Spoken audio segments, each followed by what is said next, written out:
Welcome to ਐਕਸੀਲਰੇਟਰ classes. ਜਿਵੇਂ ਕਿ ਅਸੀਂ ਇਸ ਕਲਾਸ ਦੇ ਵਿੱਚ ਰਿਫਰੈਕਸ਼ਨ ਡਿਸਕਸ ਕਰ ਰਹੇ ਹਾਂ, ਅਸੀਂ ਅਜੇ ਤੱਕ ਰਿਫਰੈਕਸ਼ਨ ਲੈਂਸ ਦੇ ਥਰੂ ਦੇਖੀ ਆ ਤੇ ਅੱਜ ਅਸੀਂ ਰਿਫਰੈਕਸ਼ਨ ਦੇਖਾਂਗੇ ਪ੍ਰਿਜ਼ਮ ਦੇ ਥਰੂ।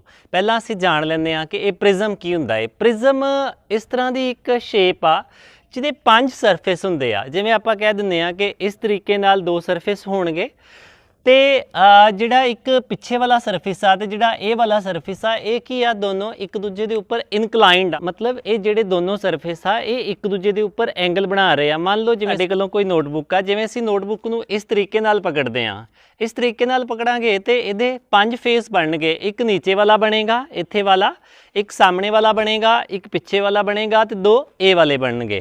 ਜਿਹੜੀ ਇਸ ਤਰ੍ਹਾਂ ਦੀ ਸ਼ੇਪ ਆ ਇਹਨੂੰ ਅਸੀਂ ਕੀ ਬੋਲਦੇ ਆ? ਇਹਨੂੰ ਅਸੀਂ ਪ੍ਰਿਜ਼ਮ ਬੋਲਦੇ ਆ। ਤੇ ਅਸੀਂ ਲਾਈਟ ਜਦੋਂ ਪ੍ਰਿਜ਼ਮ ਦੇ ਵਿੱਚੋਂ ਨਿਕਲਦੀ ਆ ਤਾਂ ਇਸ ਚੀਜ਼ ਨੂੰ ਦੇਖਾਂਗੇ ਕਿ ਉਹ ਕਿਸ ਤਰ੍ਹਾਂ ਦਾ ਬਿਹੇਵ ਕਰਦੀ ਆ। ਸੋ ਸਭ ਤੋਂ ਪਹਿਲਾਂ ਅਸੀਂ ਜਿਹੜੀ ਸਾਡੇ ਕੋਲੋਂ ਸਨਲਾਈਟ ਆ, ਅਸੀਂ ਉਸ ਨੂੰ ਵਾਈਟ ਲਾਈਟ ਮੰਨਦੇ ਆ। ਤੇ ਵਾਈਟ ਲਾਈਟ ਕਿਉਂ ਮੰਨਦੇ ਆ? ਕਿਉਂਕਿ ਇਹ 7 ਕਲਰਸ ਦਾ ਮਿਸ਼ਰਣ ਆ। ਮਤਲਬ ਅਸੀਂ ਕਹਿ ਸਕਦੇ ਹਾਂ ਕਿ ਇਹ 7 ਕਲਰਸ ਦੇ ਸੁਮੇਲ ਤੋਂ ਬਣੀ ਹੋਈ ਆ, 7 ਰੰਗਾਂ ਦੇ ਸੁਮੇਲ ਤੋਂ ਬਣੀ ਹੋਈ ਆ। ਇਹਨੂੰ ਅਸੀਂ ਲੇਟਰ ਔਨ ਡਿਟੇਲ ਵਿੱਚ ਡਿਸਕਸ ਕਰਾਂਗੇ। ਹੁਣ ਪ੍ਰਿਜ਼ਮ ਦਾ ਜਿਵੇਂ ਅਸੀਂ ਸਾਹਮਣਿਓਂ ਗੱਲ ਕਰੀਏ ਤਾਂ ਸਾਹਮਣਿਓਂ ਸਾਨੂੰ ਇਸ ਤਰੀਕੇ ਨਾਲ ਦਿਖਦਾ ਹੈ ਤੇ ਇਹ ਦੋਨੋਂ ਸਰਫੇਸ ਕੀ ਆ, ਇੱਕ ਦੂਜੇ ਦੇ ਨੌਨ ਪੈਰਲਲ ਆ ਤੇ ਇਹਨਾਂ ਦੋਨਾਂ ਦੇ ਵਿੱਚ ਕੀ ਬਣੇਗਾ? ਇੱਕ ਐਂਗਲ ਬਣੇਗਾ। ਤੇ ਇਸ ਐਂਗਲ ਨੂੰ ਕੀ ਬੋਲਦੇ ਆਪਾਂ? ਪ੍ਰਿਜ਼ਮ ਐਂਗਲ ਜਾਂ angle of prism, angle of prism ਬੋਲਦੇ ਆ।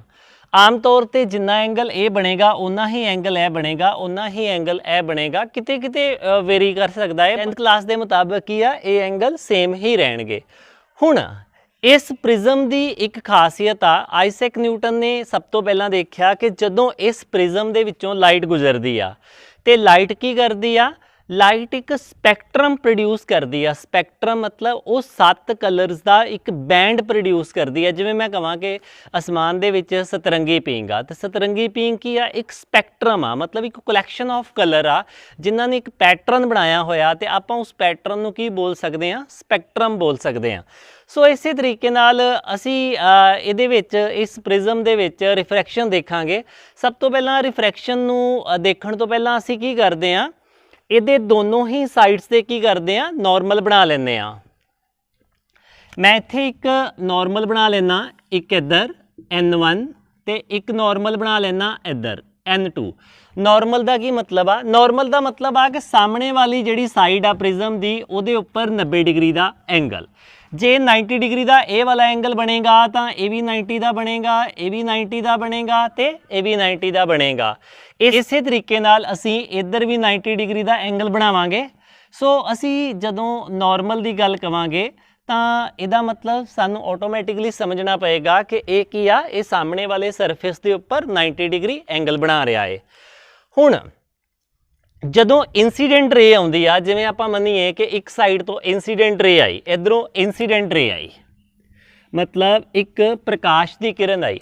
ਅਸੀਂ ਨਾਰਮਲ ਬਣਾਉਣਾ ਕਿੱਥੇ ਆ? ਆਮ ਤੌਰ ਤੇ ਨਾਰਮਲ ਅਸੀਂ ਉੱਥੇ ਬਣਾਉਂਦੇ ਆ ਜਿੱਥੇ ਇਨਸੀਡੈਂਟ ਲਾਈਟ ਸਟ੍ਰਾਈਕ ਕਰਦੀ ਆ।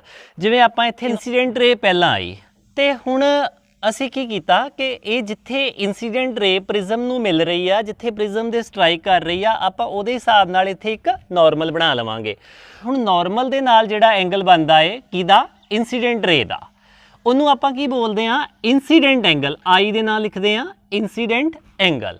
ਅਸੀਂ ਰਿਫਲੈਕਸ਼ਨ ਦੇ ਵਿੱਚ ਵੀ ਤੇ ਰਿਫਰੈਕਸ਼ਨ ਦੇ ਵਿੱਚ ਵੀ ਇਹ ਚੀਜ਼ ਪਹਿਲਾਂ ਹੀ ਡਿਸਕਸ ਕਰ ਰਹੇ ਹਾਂ ਕਿ ਇੱਕ ਇਨਸੀਡੈਂਟ ਐਂਗਲ ਹੁੰਦਾ ਤੇ ਰਿਫਲੈਕਸ਼ਨ ਦੇ ਵਿੱਚ ਰਿਫਲੈਕਟਡ ਐਂਗਲ ਹੁੰਦਾ ਤੇ ਰਿਫਰੈਕਸ਼ਨ ਦੇ ਵਿੱਚ ਕੀ ਹੁੰਦਾ? ਰਿਫਰੈਕਟਡ ਐਂਗਲ।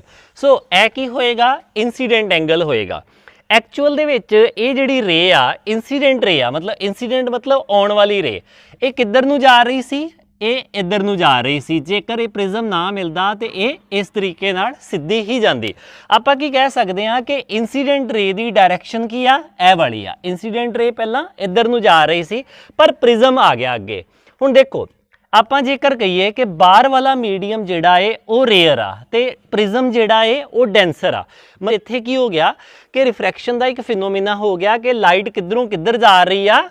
ਲਾਈਟ ਜਾ ਰਹੀ ਆ ਰੇਅਰ ਮੀਡੀਅਮ ਤੋਂ ਡੈਂਸਰ ਮੀਡੀਅਮ ਦੇ ਵਿੱਚ। ਤੇ ਜੇਕਰ ਲਾਈਟ ਰੇਅਰ ਮੀਡੀਅਮ ਤੋਂ ਡੈਂਸਰ ਮੀਡੀਅਮ ਦੇ ਵਿੱਚ ਜਾਏਗੀ ਤਾਂ ਲਾਈਟ ਕਿੱਧਰ ਨੂੰ ਬੈਂਡ ਕਰੇਗੀ? ਸਾਨੂੰ ਪਤਾ ਹੈ ਕਿ ਲਾਈਟ ਬੈਂਡ ਕਰਦੀ ਆ ਨਾਰਮਲ ਦੇ ਵੱਲ। ਹੁਣ ਜਦੋਂ ਲਾਈਟ ਅੰਦਰ ਆ ਗਈ, ਜਿਵੇਂ ਆਪਾਂ ਕਹੀਏ ਕਿ ਇਸ ਪ੍ਰਿਜ਼ਮ ਦੇ ਅੰਦਰ ਆ ਗਈ, ਲਾਈਟ ਨੇ ਜਾਣਾ ਕਿੱਧਰ ਸੀ, ਲਾਈਟ ਨੇ ਜਾਣਾ ਸੀ ਇੱਧਰ ਨੂੰ, ਪਰ ਉਹ ਕੀ ਆ ਹੁਣ ਨਾਰਮਲ ਕੀ ਆ, ਇਹ ਵਾਲੀ ਲਾਈਨ ਆ, ਇਹ ਵਾਲੀ ਲਾਈਨ ਨਾਰਮਲ ਆ। ਹੁਣ ਕੀ ਆ ਕਿ ਨਾਰਮਲ ਦੇ ਵੱਲ ਇਸ ਤਰੀਕੇ ਨਾਲ ਉਹ ਮੁੜ ਗਈ। ਐਕਚੁਅਲ ਡਾਇਰੈਕਸ਼ਨ ਕੀ, ਐਕਚੁਅਲ ਡਾਇਰੈਕਸ਼ਨ ਕੀ ਸੀ, ਇਹ ਵਾਲੀ, ਪਰ ਜਦੋਂ ਇਸ ਪ੍ਰਿਜ਼ਮ ਦੇ ਅੰਦਰ ਗਈ ਤੇ ਉਹ ਇਸ ਨਾਰਮਲ ਦੇ ਵੱਲ ਇਧਰੋਂ ਇਦਾਂ ਹੋ ਗਈ, मतलब नॉर्मल दे वाल बेंड हो गई। हुण तरीके नाल लाइट की आ इस सरफेस तो बाहर निकलेगी। हुण जदों लाइट बाहर निकलेगी तो इत्थे की प्रोसैस हो रहा वा, इत्थे प्रोसैस ये हो रहा वा कि लाइट डेंसर मीडियम तो रेयर मीडियम दे विच जा रही आ। मेरे कहण दा मतलब आ कि इत्थे रिफ्रैक्शन दो तरीके नाल हो रही आ। पहला की आ लाइट रेयर मीडियम तो डेंसर मीडियम दे विच ते बाद विच की होएगा, डेंसर मीडियम तो रेयर मीडियम दे विच लाइट जाएगी। ਹੁਣ देखो इंसीडेंट लाइट इधर ਨੂੰ जा रही सी, जिधर ਨੂੰ है मैं डॉटेड ग्रीन लाइन लगाई हुई आ, पर ਜਦੋਂ लाइट डेंसर मीडियम च आई तो लाइट नॉर्मल दे वाल मुड़ गई। ਹੁਣ ਜਦੋਂ लाइट अंदर आ गई आ तो नॉर्मल की आ, ਇਹ वाली लाइन आ ते इधरों की आ इस तरीके नाल मुड़ गई। ਹੁਣ लाइट प्रिज्म दे अंदर ट्रैवल करदी करदी इत्थे पहुंच गई। ਹੁਣ ਇਹ ਕੀ ਆ, ਇਹ लिविंग सरफेस आ, इत्थों लाइट ने बाहर निकलना वा। जेकर लाइट प्रिज्म कंटिन्यू रहिंदा, मतलब प्रिज्म की जिहड़ी विड्थ आ, चौड़ाई आ, वो कंटिन्यू रहिंदी ते फिर तां लाइट इधर नूं जांदी, उसे तरीके नाल तुरी जांदी। पर इत्थे की होया, इस स्टैप ते मीडियम बदल गया ते जे होएगी अवे फ्रॉम दा नॉर्मल।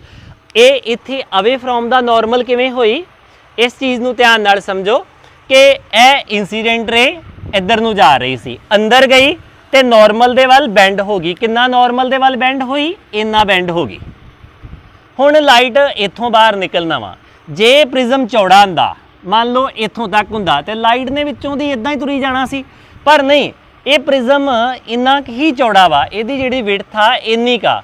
ਹੁਣ ਇੱਥੇ ਜਾ ਕੇ ਲਾਈਟ ਨੂੰ ਲੱਗਾ ਵੀ ਅੱਗੇ ਕੀ ਆ, ਰੇਅਰ ਮੀਡੀਅਮ ਆ, ਤੇ ਰੇਅਰ ਮੀਡੀਅਮ ਆ ਸਾਨੂੰ ਨਿਯਮ ਪਤਾ ਵਾ ਕਿ ਜਦੋਂ ਲਾਈਟ ਡੈਂਸਰ ਤੋਂ ਰੇਅਰ 'ਚ ਜਾਂਦੀ ਆ ਤੇ ਉਹ ਕੀ ਕਰਦੀ ਆ, ਨਾਰਮਲ ਤੋਂ ਦੂਰ ਜਾ ਹਟਦੀ ਆ। ਤੇ ਹੁਣ ਨਾਰਮਲ ਕੌਣ ਆ ਬਾਹਰ ਨਿਕਲ ਕੇ, ਇਹ ਵਾਲਾ ਵਾ। ਤੇ ਇਤੋਂ ओरिजिनल डायरैक्शन की सी, ਇਹ वाली, ਤੇ नॉर्मल तो थोड़ा जिहा इधर ਨੂੰ आ गई ਤੇ ਆਪਾਂ ਕੀ ਕਹਿੰਦੇ ਆ ਕਿ ਲਾਈਟ नॉर्मल तो बाहर आ गई। ਹੁਣ ਜੇ ਆਪਾਂ ਇਹਦੇ ਵਿੱਚ ਓਵਰਆਲ ਗੱਲ ਕਰੀਏ ਤੇ ਅਸੀਂ ਇਹਨੂੰ ਕਿਹਾ ਕਿ नॉर्मल ਦੇ ਨਾਲ ਇਨਸੀਡੈਂਟ ਰੇ ਦਾ ਜਿਹੜਾ ਕੋਣ ਆ ਉਹਨੂੰ ਕੀ ਕਹਿ ਰਹੇ ਆ, ਇਨਸੀਡੈਂਟ ਐਂਗਲ। ਤੇ ਇੱਧਰ ਗੱਲ ਕਰੀਏ, ਇਹ ਵਾਲਾ ਐਂਗਲ ਕੀ ਆ, नॉर्मल ਦੇ ਨਾਲ ਇਹ ਵਾਲਾ ਐਂਗਲ ਬਣਿਆ। ਮੈਂ ਇਹਨੂੰ ਮਿਟਾ ਦਿੰਦਾ, ਇਹ ਮੈਂ ਸਿਰਫ ਸਮਝਾਉਣ ਵਾਸਤੇ ਰੱਖਿਆ ਸੀ। ਇਹ ਵਾਲੇ ਐਂਗਲ ਨੂੰ ਕੀ ਬੋਲਦੇ ਆ ਆਪਾਂ, ਇਹਨੂੰ ਬੋਲਦੇ ਆ ਅਮਰਜੈਂਟ ਐਂਗਲ। ਅਮਰਜੈਂਟ ਮਤਲਬ ਅਮਰਜ ਕਰਨਾ, ਬਾਹਰ ਨਿਕਲਣਾ, ਇਹਨੂੰ ਅਸੀਂ ਅਮਰਜੈਂਟ ਐਂਗਲ ਬੋਲਦੇ ਆ। ਹੁਣ ਪ੍ਰਿਜ਼ਮ ਨੇ ਲਾਈਟ ਨੂੰ ਕੀਤਾ ਕੀ, ਪਹਿਲੀ ਗੱਲ ਤੇ ਇਹ ਹੋਣੀ ਚਾਹੀਦੀ ਆ ਕਿ ਇਸ ਪ੍ਰਿਜ਼ਮ ਦੇ ਵਿੱਚੋਂ ਲਾਈਟ ਨਿਕਲੀ ਤੇ ਉਹਨੇ ਕੀਤਾ ਕੀ।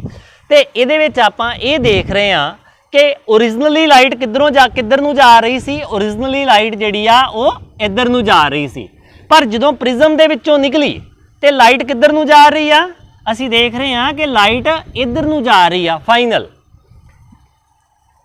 ਇੱਥੇ ਕੀ ਹੋਇਆ, ਪ੍ਰਿਜ਼ਮ ਨੇ ਲਾਈਟ ਦੀ ਡਾਇਰੈਕਸ਼ਨ ਹੀ ਬਦਲਤੀ। ਡਾਇਰੈਕਸ਼ਨ ਕਿਵੇਂ ਬਦਲੀ, ਫਿਰ ਇਸ ਚੀਜ਼ ਨੂੰ ਸਮਝੋ। ਲਾਈਟ ਇੱਧਰ ਨੂੰ ਜਾ ਰਹੀ ਸੀ ਸਟਾਰਟਿੰਗ ਦੇ ਵਿੱਚ, ਲਾਈਟ ਇੱਥੋਂ ਇੱਥੇ ਪਹੁੰਚੀ, ਇੱਥੋਂ ਤੱਕ ਇਹਦੀ ਡਾਇਰੈਕਸ਼ਨ ਦਾ ਅੰਦਾਜ਼ਾ ਲਾਈਏ ਤੇ ਇਹ ਤੇ ਇੱਧਰ ਨੂੰ ਜਾ ਰਹੀ ਸੀ, ਪਰ ਅੱਗੇ ਪ੍ਰਿਜ਼ਮ ਆ ਗਿਆ। ਪ੍ਰਿਜ਼ਮ ਦੇ ਅੰਦਰ ਰਿਫਰੈਕਸ਼ਨ ਹੋਈ ਤੇ ਇਹਨੇ ਲਾਈਟ ਨੂੰ ਬਾਹਰ ਕਿਵੇਂ ਕੱਢਿਆ, ਥੱਲੇ ਨੂੰ ਕਰਕੇ ਕੱਢਿਆ, ਨੀਚੇ ਨੂੰ ਕਰਤਾ। ਆਪਾਂ ਇਹਦੇ ਵਿੱਚ ਕੀ ਦੇਖਿਆ ਕਿ ਪ੍ਰਿਜ਼ਮ ਕੀ ਕਰਦਾ ਵਾ, ਲਾਈਟ ਦੀ ਡਾਇਰੈਕਸ਼ਨ ਬਦਲ ਦਿੰਦਾ ਵਾ। ਤੇ ਜਿਵੇਂ ਅਸੀਂ ਰੈਕਟੈਂਗੂਲਰ ਸਲੈਬ ਦੀ ਗੱਲ ਕੀਤੀ ਸੀ, ਰੈਕਟੈਂਗੂਲਰ ਸਲੈਬ ਦੇ ਵਿੱਚ ਆਪਾਂ ਕਿਹਾ ਸੀ ਕਿ ਉਹ ਲਾਈਟ ਦੀ ਡਾਇਰੈਕਸ਼ਨ ਨਹੀਂ ਬਦਲਦਾ, ਉਹ ਕੀ ਕਰਦਾ ਹੈ, ਥੋੜਾ ਲੇਟਰਲੀ ਸ਼ਿਫਟ ਕਰਦਾ ਹੈ। ਜੇਕਰ ਇਸ ਚੀਜ਼ ਦਾ ਨਹੀਂ ਪਤਾ ਲੱਗ ਰਿਹਾ ਤੇ ਜਿਹੜੀ ਪਿਛਲੀ ਵੀਡੀਓ ਆ ਉਹਨੂੰ ਇੱਕ ਵਾਰੀ ਦੁਬਾਰਾ ਦੇਖੋ, ਜਿਹਦੇ ਵਿੱਚ ਅਸੀਂ ਰੈਕਟੈਂਗੂਲਰ ਸਲੈਬ ਡਿਸਕਸ ਕੀਤੀ ਆ। ਰੈਕਟੈਂਗੂਲਰ ਸਲੈਬ ਦੇ ਵਿੱਚ ਹੀ ਅਸੀਂ ਇਹ ਗੱਲ ਕਹੀ ਆ कि वो की करती है, डायरैक्शन नहीं बदलती। मैं इत्थे एग्जाम्पल च दोबारा दस दिना कि मान लो यह रैक्टेंगुलर स्लैब आ, मतलब एक कच का टुकड़ा वा, तो ये उत्ते असी एक नॉर्मल बना लैंदे आ। इत्थे मैं नॉर्मल बना लैना तो असी कहने कि एक साइड तो की आया, इधरों इंसीडेंट रे आई। हुण ये ग्रीन वाली इंसीडेंट रे आ। जे ये कच का टुकड़ा ना हुंदा ते इन्हें जे ये कच का टुकड़ा ना हुंदा ते इन्हें किधर नूं जाना सी, इधर नूं जाना सी। पर अगे रैक्टेंगुलर स्लैब मिल गई, ग्लास स्लैब मिल गई ਤੇ ਅੰਦਰ ਕੀ ਹੋਏਗਾ, ਅੰਦਰ ਸਾਨੂੰ ਪਤਾ ਹੈ ਕਿ ਇਹ ਜਿਹੜਾ ਲਾਈਟ ਆ ਇਹ ਰੇਅਰ ਤੋਂ ਡੈਂਸਰ 'ਚ ਜਾ ਰਹੀ ਆ ਤੇ ਇਹਨੇ ਨਾਰਮਲ ਦੇ ਵੱਲ ਮੁੜ ਜਾਣਾ। ਇਦਾਂ ਕਿੰਨਾ ਮੁੜ ਗਈ, ਇਹ ਵਾਲਾ ਐਂਗਲ, ਇਹ ਵਾਲਾ ਐਂਗਲ ਜਿਹੜਾ ਮੈਂ ਬਣਾਇਆ ਹੋਇਆ ਏ ਇੰਨਾ ਅੰਦਰ ਨੂੰ ਮੁੜ ਗਈ। ਹੁਣ ਇੱਥੋਂ ਲਾਈਟ ਨੇ ਫੇਰ ਬਾਹਰ ਨਿਕਲਣਾ ਵਾ, ਇੱਥੋਂ ਬਾਹਰ ਨਿਕਲੇਗੀ। ਹੁਣ ਕੀ ਹੋ ਰਿਹਾ ਵਾ, ਲਾਈਟ ਕੀ ਕਰ ਰਹੀ ਆ, ਡੈਂਸਰ ਤੋਂ ਰੇਅਰ 'ਚ ਜਾ ਰਹੀ ਆ ਤੇ ਇਹ ਕੀ ਹੋਏਗੀ, ਅਵੇ ਫਰੋਮ ਦਾ ਨਾਰਮਲ। ਤੇ ਸਾਨੂੰ ਇਹਦੇ ਵਿੱਚ ਰੈਕਟੈਂਗੂਲਰ ਸਲੈਬ 'ਚ ਕੀ ਮਿਲਿਆ ਸੀ ਕਿ ਜਿਹੜੀ ਇਨਸੀਡੈਂਟ ਲਾਈਟ ਦੀ ਡਾਇਰੈਕਸ਼ਨ ਕੀ ਆ, ਆ ਵਾਲੀ, ਤੇ ਜਿਹੜੀ ਬਾਹਰ ਨਿਕਲਣ ਵਾਲੀ ਲਾਈਟ ਦੀ ਡਾਇਰੈਕਸ਼ਨ ਕੀ ਆ, ਇਹ ਵਾਲੀ। ਮਤਲਬ ਡਾਇਰੈਕਸ਼ਨ ਨਹੀਂ ਬਦਲੀ, ਇਹ ਵੀ ਉਧਰ ਜਾ ਰਹੀ ਆ, ਇਹ ਵੀ ਉਧਰ ਜਾ ਰਹੀ ਆ, ਬਸ ਸਿਰਫ ਕੀ ਆ, ਇੰਨੀ ਸ਼ਿਫਟ ਹੋ ਗਈ ਆ, ਇੰਨੀ ਜਿਹੜੀ ਆ ਉਹ ਰਸਤਾ ਸ਼ਿਫਟ ਹੋ ਗਿਆ ਵਾ। ਜਿਵੇਂ ਆਪਾਂ ਕਹਿ ਰਹੇ ਹਾਂ ਕਿ ਆਪਾਂ ਸਕੂਲ ਤੋਂ ਘਰ ਜਾ ਰਹੇ ਹਾਂ ਜਾਂ ਆਪਾਂ 1 ਕਿਲੋਮੀਟਰ ਸੜਕ ਤੇ ਜਾ ਰਹੇ ਹਾਂ, ਆਪਾਂ ਪਹਿਲਾਂ ਸੱਜੇ ਪਾਸੇ ਤੁਰ ਰਹੇ ਸੀ, ਹੁਣ ਖੱਬੇ ਪਾਸੇ ਤੁਰ ਰਹੇ ਹਾਂ, ਪਰ ਜਾ ਅਜੇ ਵੀ ਉਧਰ ਹੀ ਰਹੇ ਹਾਂ ਜਿੱਧਰ ਪਹਿਲਾਂ ਜਾ ਰਹੇ ਸੀ। ਸਾਡੀ ਡਾਇਰੈਕਸ਼ਨ ਨਹੀਂ ਬਦਲੇਗੀ। ਮੈਂ ਸੜਕ ਦੇ ਇਸ ਪਾਸੇ ਹੋ ਕੇ ਤੁਰਾਂ ਜਾਂ ਇਸ ਪਾਸੇ ਹੋ ਕੇ ਤੁਰਾਂ, ਮੈਂ ਜਾ ਤਾਂ ਇੱਧਰ ਨੂੰ ਹੀ ਰਿਹਾ ਨਾ। ਇਹ ਕੀ ਆ, ਡਾਇਰੈਕਸ਼ਨ ਨਹੀਂ ਬਦਲ ਰਹੀ, ਸਿਰਫ ਕੀ ਹੋ ਰਿਹਾ ਵਾ, ਲੇਟਰਲ ਸ਼ਿਫਟ ਹੋ ਰਹੀ ਆ, ਥੋੜੀ ਜਿਹੀ ਸ਼ਿਫਟਿੰਗ ਹੋ ਰਹੀ ਹੈ, ਇਹਨੂੰ ਅਸੀਂ ਲੇਟਰਲੀ ਸ਼ਿਫਟ ਬੋਲਦੇ ਆ। ਹੁਣ ਇਸ ਪ੍ਰਿਜ਼ਮ ਤੇ ਵਾਪਸ ਆਈਏ। ਪ੍ਰਿਜ਼ਮ ਦੇ ਵਿੱਚ ਮੈਂ ਦੁਬਾਰਾ ਇੱਕ ਵਾਰੀ ਦੱਸ ਦਿੰਦਾ ਕਿ ਇਹਨੂੰ ਥੋੜਾ ਜਿਹਾ ਧਿਆਨ ਨਾਲ ਸਮਝਣ ਦੀ ਜ਼ਰੂਰਤ ਆ ਕਿ ਇਨਸੀਡੈਂਟ ਲਾਈਟ ਦੀ ਡਾਇਰੈਕਸ਼ਨ ਇਹ ਵਾਲੀ ਸੀ। ਜਦੋਂ ਲਾਈਟ ਪ੍ਰਿਜ਼ਮ ਦੇ ਅੰਦਰ ਗਈ ਤਾਂ ਰਿਫਰੈਕਸ਼ਨ ਹੋਈ। ਰਿਫਰੈਕਸ਼ਨ ਕਿਵੇਂ ਹੋਈ, ਲਾਈਟ ਪਹਿਲਾਂ ਰੇਅਰ ਤੋਂ ਡੈਂਸਰ 'ਚ ਗਈ ਤੇ ਇਹ ਰੈੱਡ ਲਾਈਨ ਵਾਲੀ ਡਾਇਰੈਕਸ਼ਨ ਉਹਨੇ ਮੱਲੀ, ਕਿਉਂਕਿ ਲਾਈਟ ਨੇ ਕੀ ਹੋ ਜਾਣਾ, ਨਾਰਮਲ ਦੇ ਵੱਲ ਮੁੜਨਾ ਵਾ। ਕਿੰਨਾ ਮੁੜੀ, ਇੰਨਾ ਐਂਗਲ ਨਾਰਮਲ ਦੇ ਵੱਲ ਮੁੜ ਗਈ। ਹੁਣ ਲਾਈਟ ਨੇ ਇੱਥੋਂ ਬਾਹਰ ਨਿਕਲਣਾ ਵਾ, ਬਾਹਰ ਨਿਕਲਣ ਲੱਗਿਆ ਕੀ ਹੋਣਾ ਵਾ, ਡੈਂਸਰ ਤੋਂ ਰੇਅਰ 'ਚ ਜਾਣਾ ਵਾ ਤੇ ਇਹਨੇ ਨਾਰਮਲ ਤੋਂ ਪਰੇ ਹੋ ਜਾਣਾ, ਥੋੜਾ ਜਿਹਾ ਨਾਰਮਲ ਤੋਂ ਪਰੇ ਹੋ ਜਾਣਾ। ਸੋ ਇਹ ਪ੍ਰੋਸੈਸ ਲੱਗ ਰਿਹਾ ਵਾ। ਇਸ ਕੇਸ ਦੇ ਵਿੱਚ ਜਿਹੜਾ ਆਪਾਂ ਕਨਕਲੂਡ ਕੀਤਾ ਵਾ, ਉਹ ਡਾਇਰੈਕਸ਼ਨ ਬਦਲ ਜਾਂਦੀ ਆ। ओरिजिनल डायरेक्शन ए वाली सी, फाइनल डायरेक्शन ए वाली आ। हुण ये की आ, डायरेक्शन बदल गई। तो जेकर मैं कहां कि किन्नी डायरेक्शन बदली तो मैं इत्थे बना के दस सकदा वां कि इन्ना एंगल बनिया ए वाला। जेकर इस एंगल नूं तुसीं नज़र मारो, ए वाला एंगल, ए वाला एंगल मैं किवें बनाया, इंसीडेंट लाइट दी डायरेक्शन ते ए वाला रिफ्रैक्ट जिहड़ी एमरजेंट रे आ ओहदी डायरेक्शन, इनू आपां बोलदे आ angle of deviation. Angle of deviation मतलब मुड़न वाला एंगल। हुण देखो डेविएशन एंगल की होएगा, ए वाला एंगल की बनेगा, इनू आपां डी नाल भी लिख दिंदे आ, कई बुक्स इनू डी नाल लिख दिंदियां वा। +2 क्लास दे विच असीं इनू डेल्टा नाल लिखांगे, एक ग्रीक साइन आ एस वर्गा, एस दी नीचों कुंडी नूं मोड़ांगे। हुण देखो असीं कहांगे एंगल ऑफ डेविएशन की हुंदा वा। एंगल ऑफ डेविएशन किदे किदे विच बनदा वा, इंसीडेंट लाइट दी डायरेक्शन दे विच। वैसे इंसीडेंट लाइट जिहड़ी आ इत्थों तक ही आ, इंसीडेंट लाइट दा वजूद कित्थों लैके कित्थों तक आ, इत्थों लैके इत्थों तक, क्योंकि इतों अगे की आ रिफ्रैक्टेड रे हो गई आ। मतलब हुण ओनू आपां इंसीडेंट रे नहीं कह सकदे, इत्थों तक इंसीडेंट रे आ। पर इंसीडेंट रे दी डायरेक्शन की आ, इंसीडेंट रे दी डायरेक्शन साडे कोलों ए वाली आ कि ए इंसीडेंट लाइट दी डायरेक्शन आ, ए वाली। ते ए वाली अमरजेंट रे दी डायरेक्शन आ। अमरजेंट रे कित्थों स्टार्ट हुई, इत्थों लैके अगे जा रही आ। पर अमरजेंट रे दी डायरेक्शन की आ, आपां पिछे वधा लैंदे आ, इस लाइन नूं पिछे वधा लैंदे आ। पिछे वधा के आपां देखिया कि ओरिजिनली लाइट इधर नूं जा रही सी, इन्नी बैंड हो गई थल्ले नूं आ गई आ। इनू असीं की बोलते हैं, एंगल ऑफ डेविएशन। सो जे मैं हुण डिफाइन करन लई कहां कि what is angle of deviation, आपां इनू लिखांगे angle of deviation is angle between the किदे किदे विच एंगल हो गया, direction of incident ray and direction of emergent ray. इत्थे तुसीं एक गल दा ख्याल रखना कि ये की आ, angle between direction of incident ray and direction of emergent ray. मैं डायरेक्शन क्यों वर्ड यूज़ कर रहा, जेकर तुसीं डायरेक्शन वर्ड यूज़ नहीं करते तो ये डेफिनेशन गलत हो जाएगी, क्योंकि ये एंगल डायरेक्शन दे विच आपां इंसीडेंट रे च नहीं कह सकते। इंसीडेंट रे दा वजूद इत्थों तक ही है, सिर्फ अगे प्रिज्म मिल गया, प्रिज्म दे विच की हो गया, रिफ्रैक्शन हो गई। पर इंसीडेंट रे दी डायरेक्शन इधर नूं आ, वो इधर नूं ही जा रही सी। ते अमरजेंट रे कित्थों स्टार्ट हुई आ, इत्थों। अमरजेंट रे इत्थों अगे जा रही आ, बाहर निकलण वाली। पर इहदी डायरेक्शन की आ, इहदी डायरेक्शन है वा, आपां पिछे वधा लैंदे आ कि आपां कहंदे आ कि इहदी डायरेक्शन की आ, ए वाली आ, इंसीडेंट रे की डायरैक्शन ए वाली आ ते जिहड़ा दोनों दे विच एंगल बनता वा उहनूं असीं की बोलते हैं एंगल ऑफ डेविएशन। सो इस गल नूं ध्यान नाल ही याद रखना समझना कि जिहड़ा एंगल ऑफ डेविएशन आ मैं इत्थे लिख ही दिना एंगल ऑफ डेविएशन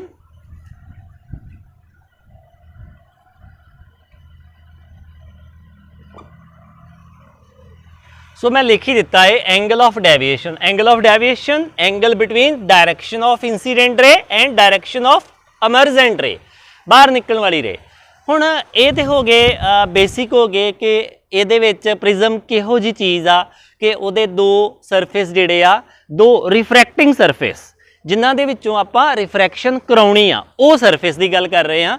ये दो सरफेस की आ नॉन पैरलल होने चाहिए आ ते इन्हां दे विचों जदों लाइट निकलती आ असीं कहा कि इत्थे इंसीडेंट एंगल बनता है, इत्थे एंगल ऑफ डेविएशन बनता है, चाहे डी ना लिख लो चाहे डेल्टा ना लिख लो, इधर की बनता है एमरजेंट एंगल बनता है।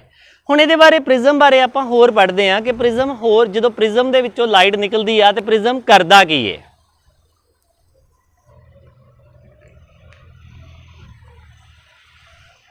सो सिंपल असीं प्रिज्म किवें बनाया, इस तरीके नाल आपां दो नॉर्मल बनाए सी दोनों साइड ते इधरों एक इंसीडेंट रे आई सी इस तरीके नाल।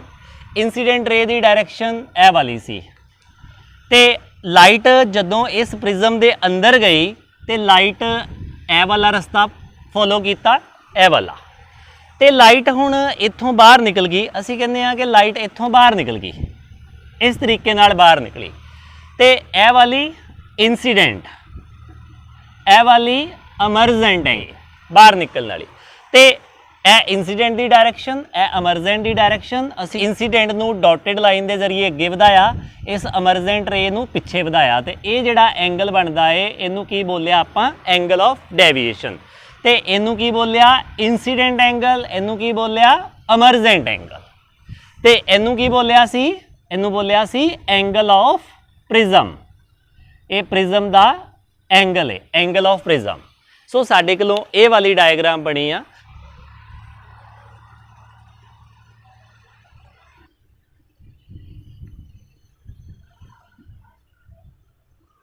आपां इत्थे एक चीज़ होर क्लीयर कर लैंदे आ।